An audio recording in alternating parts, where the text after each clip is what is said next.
So, the Bank of Canada has increased interest rates by 0.25%, and you want to know how that's going to affect your business. Well, let's get right into it.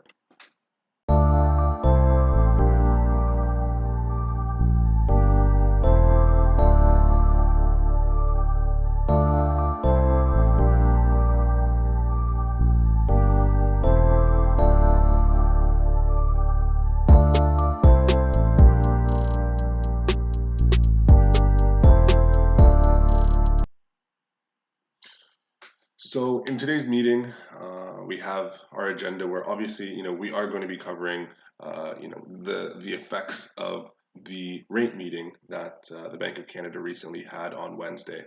We're also going to take a look at the inflation numbers that accompany those numbers, and we're also going to take a look at where rates are sitting at right now, in spite of all of these increases. So, getting right into it. Obviously, prime is now going to be at 7.2. Okay, so with the 0.25 rate increase that they have enacted in their overnight rate, prime is now at 7.2. Again, we'll get into how this is going to affect everyone's variable rates, and even on the fixed rate side, it does have a little bit of effects as well that we have seen. So in terms of payment changes, how is this going to change the payments that, if you or your clients are in a variable rate, how is that going to change? Well, if you're just looking at a payment aspect in terms of monthly cash flows, a 0.25 increase is going to increase payments of about $15 per $100,000 in mortgage amount. So, and just a quick example that's on your screen right there, if it's a 500K mortgage, payments are going to increase by around $75. If you are in a fixed rate, then of course you're shielded from this, but that's just something to keep in mind when you are, when these increases come. It's not too much of an increase, but obviously these have added up within the last little bit now and within the last year. So we've been seeing, before this meeting came in, we've been seeing and hearing from professionals in the industry that the Bank of Canada was considering two rate increases for the end of the year. Of course, obviously, as we know, they've increased their rates on their last meeting on Wednesday. Now, we have three more rate meetings to go. It doesn't necessarily mean that they're going to be increasing at every meeting. Like I just said, we've been hearing feedback from professionals in the industry that we can expect at least another one more increase by year's end. Now, this is all going to be data dependent, which we will get into on the next slide. But now we have the rest of the month of July, we have the month of August, and then September 6th is when the next potential rate increases can be coming. So it's going to be very, very important to continue to monitor the economic conditions of inflation, of the jobs report, etc. We've seen some pretty good economic data come out of the U.S.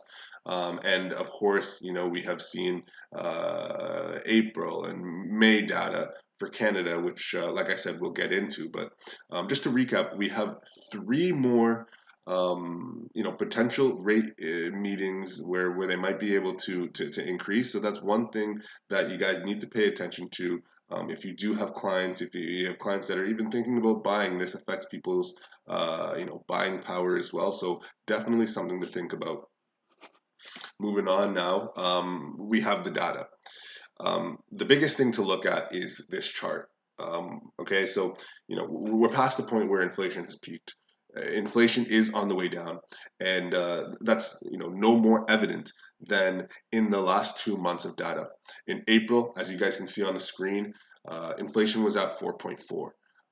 Which of course is pretty high, but you got to understand right now that we are declining steeply, and these are good numbers that we're seeing.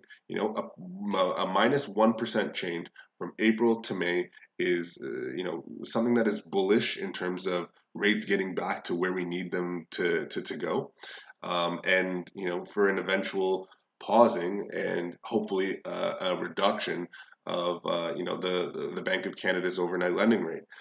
So the closer that this inflation number inches more towards 2%, the more things will come back to normal. As you guys can see in the chart, inflation has peaked at the beginning of the year. And well, not peaked at the beginning of the year, but the end of last year, and has started to come down since the beginning of this year to the point where now we're at 3.4. I would expect that by the third quarter, fourth quarter, we're seeing that number being in the high twos. And I would expect that they stay in the high twos for an elevated amount of time. I did hear something interesting from a colleague that was going through the CPI data with a fine-tooth comb, and if you are excluding the elevated housing costs, that's things like elevated rents, even the elevated mortgage payments, because as we see, mortgage payments in the last slide, mortgage payments have gone up. If we're excluding that from CPI, the data is a lot more friendly to look at, and it is hovering somewhere in the mid twos if we're excluding those elevated housing costs. Of course, this is the real world. We can't exclude housing costs, but it's important to note that a lot of our CPI inflation right now is from the year-over-year changes that we've seen in the increase of mortgage rates and the increase of rental rates. Eventually, that will subside. Whether it is, we fast forward this time next year, and those increases aren't as aggressive. So, of course, CPI is going to be pulling back, or even an eventual rolling back of interest rates by the Bank of Canada. Either or, you guys can expect, and both are going to be good for inflation. And the last thing here is just a quick little update on rates here for you guys. Of course, as I mentioned earlier on, prime is at 7.2 right now, very, very high. Currently I'm still recommending 3-year fixeds for most of my clients. And 3-year fixeds for most lenders, they're in the low sixes right now. Low sixes, high fives.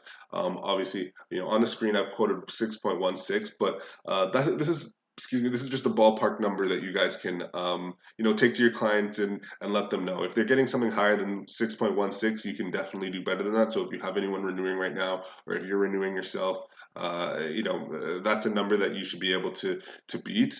I'm also seeing rates come in at the low fives, especially if you're on a 25-year amortization. We can get you guys in probably around like 5.7, 5.8 ish.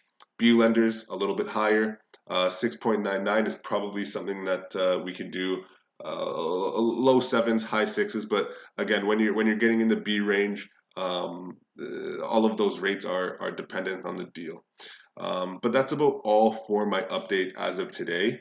And if you guys do have any questions, feel free to write me an email or give me a shout. But thank you for your time, and have a good one.